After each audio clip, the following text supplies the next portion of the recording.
Hello दोस्तों, एक news channel है जिसका नाम है बीबीसी। यह जिस कंट्री से बिलोंग करता है उसका नाम है यूके। यह यूके का नेशनल चैनल है और यूके गवर्नमेंट ही इसको फंड करती है। बीबीसी की फुल फॉर्म है ब्रिटिश ब्रॉडकास्टिंग कॉरपोरेशन। अभी अगर सबसे ज़्यादा किसी मीडिया कंपनी का नाम चर्चा में है तो वो यही बीबीसी है। दूसरे मीडिया हाउसेस भी बीबीसी को कोट करके न्यूज़ बना रहे हैं। बीबीसी ने ऐसा कुछ कर दिया जिसके चलते भारत सरकार बीबीसी के साथ साथ यूके पर भी आक्रामक हो गई है। 17 जनवरी को बीबीसी ने पीएम मोदी पर एक वीडियो यूट्यूब पर अपलोड किया था, लेकिन इंडियन गवर्नमेंट उसी दिन इस वीडियो को बैन कर देती है और यूट्यूब से हटा देती है। बीबीसी ने यह डॉक्यूमेंट्री गुजरात दंगों को लेकर बनाई है। इस डॉक्यूमेंट्री के थ्रू पीएम मोदी को टारगेट किया गया है और डिस्क्रिप्शन में मेंशन किया गया है कि यह डॉक्यूमेंट्री पीएम मोदी और मुस्लिम समाज को लेकर बनाई गई है। आपने ऐसी कई हेडलाइन देखी होगी जिसमें इंडियन गवर्नमेंट बीबीसी को क्रिटिसाइज़ कर रही है। बीबीसी ने एक डॉक्यूमेंट्री पीएम मोदी और भारत की छवि खराब करने के लिए बनाई है। जैसे ही यह डॉक्यूमेंट्री यूट्यूब पर अपलोड होती है, प्रशांत भूषण और डेरेक ओब्राय जैसे लोग ट्वीट करते हैं और बताते हैं कि यह वीडियो जल्दी से देख लीजिए वरना सरकार इसे बैन कर देगी। आप समझ सकते हैं ऐसे लोगों को कैसे पता चल गया कि कोई डॉक्यूमेंट्री अपलोड हुई है। सरकार डॉक्यूमेंट्री को बैन करती है और कंट्रोवर्सी शुरू हो जाती है।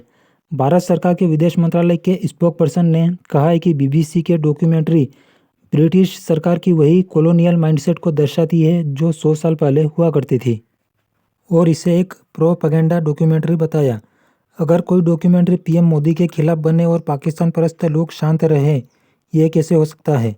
पाकिस्तान मूल की सांसद ने यूके की पार्लियामेंट में इस डॉक्यूमेंट्री को लेकर हंगामा करना चाहा, लेकिन यूके के पीएम ऋषि सुनक ने बीबीसी की इस डॉक्यूमेंट्री से खुद को अलग कर लिया और यूके की संसद में इसको लेकर कोई चर्चा नहीं हुई। बीबीसी ने इस डॉक्यूमेंट्री का नाम इंडिया दी मोदी क्वेश्चन रखा है और इसमें गुजरात दंगों को कवर किया गया है। उस समय प्रधानमंत्री मोदी गुजरात के सीएम थे और इसमें दिखाया गया है कि उन्होंने इन दंगों को सुनियोजित तरीके से होने दिया। सुप्रीम कोर्ट ने 2012 में प्रधानमंत्री मोदी को क्लीन चिट दे दी है, लेकिन बीबीसी कैसे भी गुजरात दंगों के लिए पीएम मोदी को जिम्मेदार ठहराना चाहती है।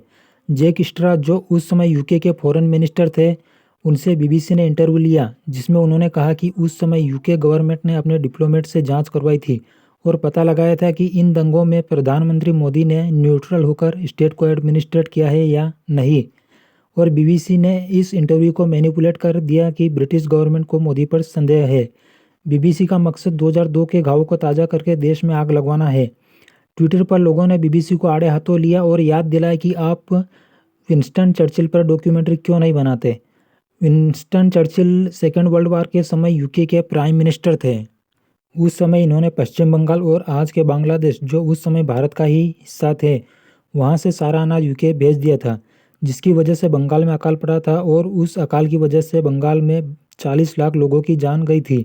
शशि थरूर ने विंस्टन चर्चिल की तुलना हिटलर से की थी, लेकिन यूके में विंस्टन चर्चिल को हीरो माना जाता है और विंस्टन चर्चिल के नाम से अवार्ड भी दिया जाता है।